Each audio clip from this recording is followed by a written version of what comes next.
परमेश्वर का धन्यवाद हो और सभी मसीह भाई बहनों को जय मसीह की। आज का दिन यहोवा ने बनाया, हम उसमें आनंदित हो। मेरे प्यारों, आइए प्रभु का वचन सुने और अपनी सारी चिंता परेशानियों को प्रभु के हाथ में सौंप दीजिए। क्या जाने प्रभु की दया हो और आप वचन सुनते सुनते चंगे हो जाए। तो हम इस वचन को चालू करते हैं। तो जो लोग नए हैं कृपया इस चैनल को सब्सक्राइब कर दें। तो यहाँ पर हम भजन संहिता लेकर आए हैं, उस पर आप सुनिए उसको ध्यान से, प्रभु आपको आशीष देंगे। भजन संहिता 111 और आयत नंबर 10। बुद्धि का मूल यहोवा का भय है, जितने उसकी आज्ञाओं को मानते उनकी बुद्धि अच्छी होती है, उसकी स्तुति सदा बना रहेगी। आमीन। यहाँ पर वचन में स्पष्ट रूप से बता दिया गया कि यहोवा का भय मानना, प्रभु यीशु मसीह का भय मानना बुद्धि का मूल है। यानी शुरुआत वहीं से है, जब हम प्रभु का भय मानते हैं। तो क्या आप लोग प्रभु का भय मानते हैं या संसार के जो अन्य ईश्वर हैं उनको देखकर प्रणाम करते हैं? अगर ऐसा कर रहे हैं तो आपको बुद्धि नहीं मिलेगा परमेश्वर की ओर से। हमें उसकी नहीं, परमेश्वर का भय मानना है। किन किन बातों में भय मानना है? हमें जो आज्ञाएं मिली है, जो नियम मिला है, वह नियम आपको पढ़ के सुनाया गया है। और उस नियम का जब हम पालन करेंगे तब परमेश्वर का अनुग्रह होगा और आशीष मिलेगा और बुद्धि में हम आगे बढ़ेंगे। जब हम उस आज्ञा को तोड़ते हैं, परमेश्वर को तुच्छ समझते हैं, तब हम उस बुद्धि से जो हमें परमेश्वर देने वाला है उससे हम दूर हो जाते हैं। तो मेरे प्यारों, यहाँ पर आप सुलेमान को देखेंगे। सुलेमान ने परमेश्वर को नियम के अनुसार मंदिर बनाता है और उस मंदिर पर फिर बलिदान करता है। उसी जगह पर परमेश्वर के ग्रहण योग्य बलिदान करता है। इतना बलिदान करता है कि परमेश्वर उससे प्रसन्न हो जाते हैं।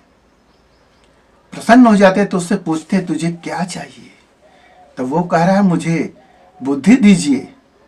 परमेश्वर कहते तूने बहुत सी चीज, सोना चांदी, अपना उम्र या किसी शत्रु का सिर नहीं मांगा, तूने बुद्धि ही मांगा, मैं तुझसे प्रसन्न हूं। परमेश्वर उसे बुद्धि देते हैं और सारी चीजें सब उसको दे देते हैं कि जा, तेरे जैसा राजा इस पृथ्वी पर न हुआ है न होगा।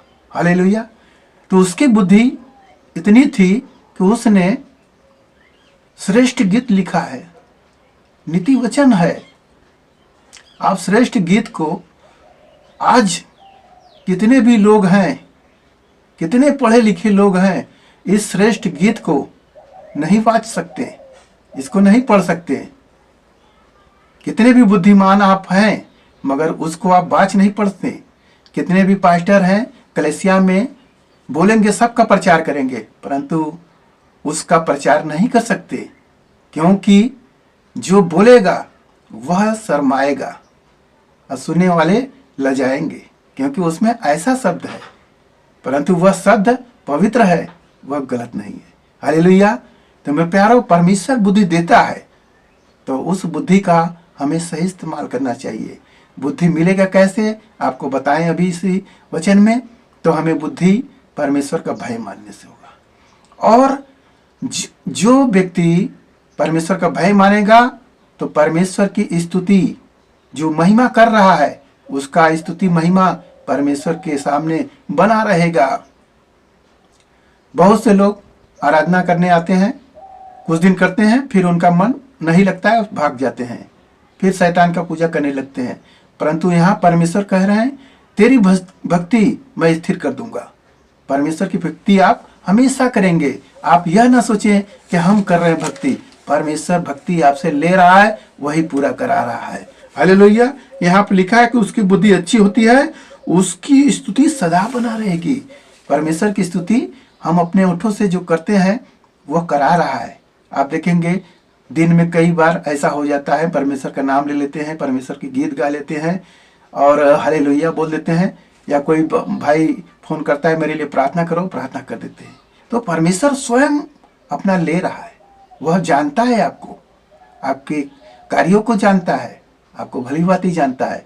वह आपसे ले रहा है क्योंकि हम एक दिन उसी के पास जाएंगे। तो क्यों, परमेश्वर हमारा है तो हमारे कार्यों को वो सफल करेगा। हालेलुया। तो आइए आज के दिन में जो ये वचन मिला उस पर ध्यान करिए। प्रभु आपको आशीष दे।